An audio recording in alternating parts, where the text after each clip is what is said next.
ఏరియాలో ఒక సాంస్కృతిక ఉత్సవం ఉండేది. ఆ సాంస్కృతిక ఉత్సవానికి దాదాపు ఒక 400-500 మంది పిల్లలు వచ్చారు. అందరూ కలిపి ఒక 500-600 మంది వచ్చారు. ఆ ఏరియాలో కొత్త ఎవరు లేరు, ఇట్లాగే అందరూ అక్కడక్కడ ఉన్నవాళ్ళు.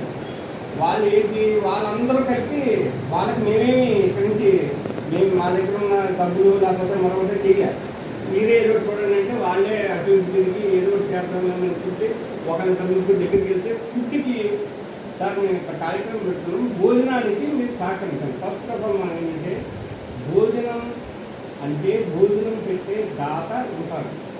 డబ్బులు అడిగే దాతలకి బాగుంటారు. భోజనం అనేది వాళ్ళకు ఒక ఇష్టపూర్వకంగా ఉంటుంది.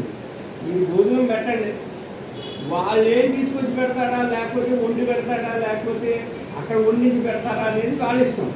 సార్ ఒక 1500 మంది వస్తారు, మీరు భోజనాలు పెట్టండి, మీరే బాధ్యత. భోజనం మీరే తేండి, మీరు పెట్టండి అనండి.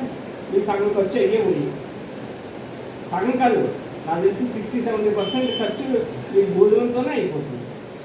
ఇక మనకు అదనంగా అయ్యే ఖర్చు ఏంటి, మనం ఇచ్చే గిఫ్ట్లు, మనం ఇచ్చే సర్టిఫికెట్లు, టెంట్లు, కుర్చీలు, ఇవి ఉంటాయి ప్రధానంగా. అంటే భోజనం ఖర్చు మన దాంట్లో తెచ్చు సగం ఖర్చు. సో ఇదే ఇలాగే మేము ఏం చేసామంటే ఒకళ్ళ దగ్గర అక్కడ అల్లూరి సాంస్కృతిక కేంద్రం అని ఒకళ్ళు ఉన్నారు సంస్థ, వాళ్ళు వేరే సంస్థ.